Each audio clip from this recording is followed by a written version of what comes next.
All right, you saw the intro. Today, we're focusing on goblet squats. And this is actually one of my favorite exercises for two reasons. Number one, if you never squat before in your life, this is really gonna help you dial in the proper form. And number two, if you're already familiar with that movement, then goblet squats is gonna help you hone in on the proper form. Now, before we even begin to squat, I'm gonna show you guys some quick warm-ups that are gonna help you prepare your hips for the squatting movement. Let's get into it. Now we're in the warm-up position to do the clamshells, which is a great hip warm-up before the goblet squat. Put your hand right here, that's your hip abductor, and I'm slowly going to open my hips as my toes get pointed outward. Open up the hips. Pause when you can't go any further. Really trying to extend that position and slowly move back down. Notice that tempo. I'm not going mindlessly fast because you're gonna work every muscle except your hip abductor. You wanna have that mind-muscle connection. Slowly open up. Really feel that small muscle working because later on, before you squat, as you rip the floor apart, it's the same muscle that works.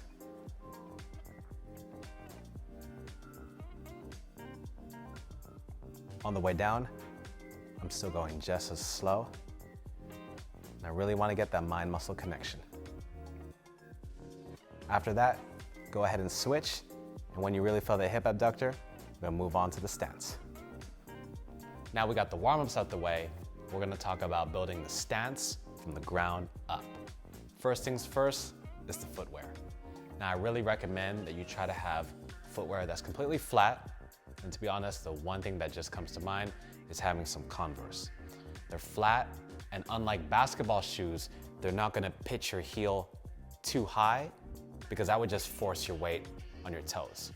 And as you'll see later on in the squat, that really means staying on the heel.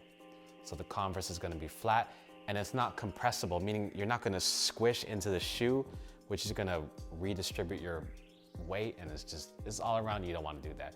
So really it's just Chucks, or trying to do it barefoot on a surface where you're not gonna slide out. Because like we talked about in those warm-up exercises, if you're spreading the floor apart and the floor is slippery, then you really will spread it apart into the splits. You don't wanna do that either. So ideally, you wanna be in about a shoulder width stance.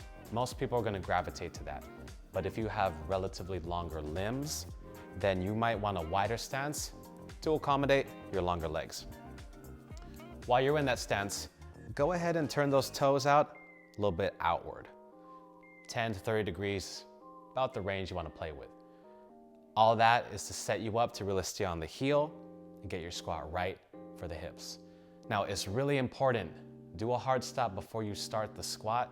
Pause this video, check how your form is because the stance is going to dictate how well you do the movement. So it really pays off to just get this right first, and it's gonna really help your descent. Now that you perfected the stance, I'm gonna give you the side view and talk about the final 3 things you need before we descend. First things first, puff your chest out. Having a big chest is gonna prevent your torso from caving in during the squat. Now you see, when we descend, our hips go backwards, but we're not gonna fall backwards because our chest leans forward, and it's like a counterbalance. We wanna make sure that we don't cave inward like this because we're already having our chest puffed out. Second thing, remember, your toes are already pointed outward. That means your hips are externally rotated, so you wanna take full advantage of that and shove those hip abductors out, just like when we did the clamshells. So go ahead, place your hands on your hip abductors, and it's like you want to apply outward pressure with your feet while keeping them stationary, like you're trying to do the clamshell. So I press my hands here, shove the hip abductors outward, and if you've ever watched Dragon Ball Z before, it's just like you're trying to go Super Saiyan. So just picture that, and you're gonna feel them flex. You really want to just rip the floor apart. That's gonna happen the whole time you're squatting. And right before you descend, take that deep breath into the belly, press your stomach out. You're gonna hold that for the whole rep. because while you're descending, you're gonna get horizontal. And the way to protect your back is having that breath held and pressing your stomach out. That's gonna make sure the squat stays safe. First things first, again, big chest. Hip abductors are ripping the floor apart. If you want, you go Super Saiyan in this. Take a deep breath into the belly. Now check this out. Right now, my back angle is vertical, but I'm gonna throw my hips backward, and that gets me more horizontal. And I'm gonna go until the hip and knee are about parallel. Again, hips go backward, back angle changes to get horizontal, and I'm keeping my hips open. When you open up your hips like that, it's so crucial because it's gonna keep your knees in front of the toes. Now I'm gonna pause at the bottom and show you what happens if I relax my hip abductors and don't spread the floor apart. So throw your knees awkwardly in front of your toes and gets you a little more vertical. I can't even hold that position, guys. It's horrible for your knees. The idea of the squat is you wanna work the muscles. Hip muscles, hamstrings, glutes, quads, all that. But if you're too vertical, you're gonna work your joints. And I'm pretty sure they're not supposed to be loaded like that. So take my word for it. You really wanna just descend with the hips back. And that's gonna allow me to stay on the heel. And if you're having problems with keeping the weight on the heel to midfoot, go ahead and lift your big toe off the floor, because that's gonna keep it on the back half of your feet. Hips are opening up. And again, I'm making sure that my chest doesn't cave in like this on the way up. I'm also making sure that when I come up out the hole, I'm shoving my hips forward. It's really important for them to snap forward like that on the way up. Look what happens if my hips just go vertical out the hole. It's gonna turn the squat into two motions, and it's gonna cause my chest to cave inward. So you don't wanna do this. What you wanna do, think about hips back, and immediately at the hole, spring up and get forward. That's how you do the body weight squat. And if you're feeling comfortable, now we're gonna add a little bit weight with the backpack. All right, now that you guys are experts with the goblet squat with the body weight, we're gonna graduate, add some weight to the movement. So I'm gonna give you the side view again. The backpack doesn't need to be as stylish, but you need to make sure it's sturdy because you want it to handle weight increases as you get stronger with your goblet squat. Get that backpack on your chest because you wanna make sure it doesn't get too far away from you.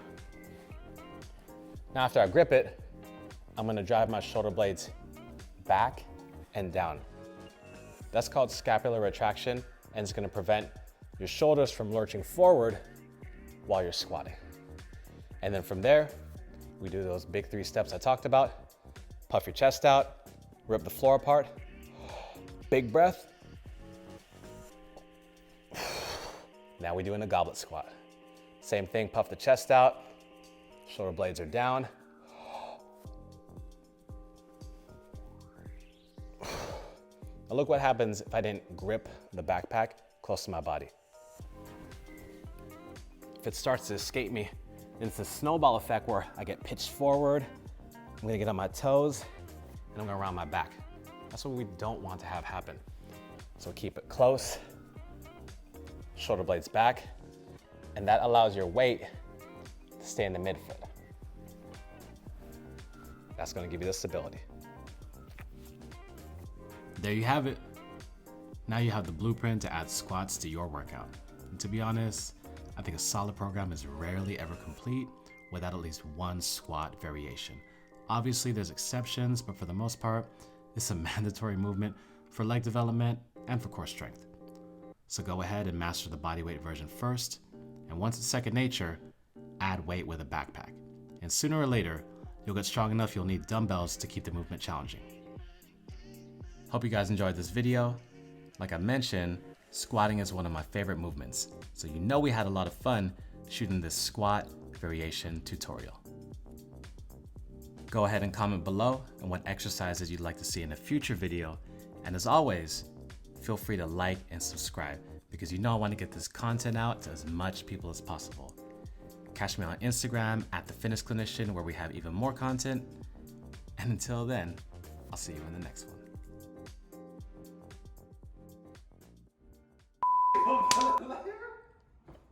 Can we film now, please? That is a blooper. And mark.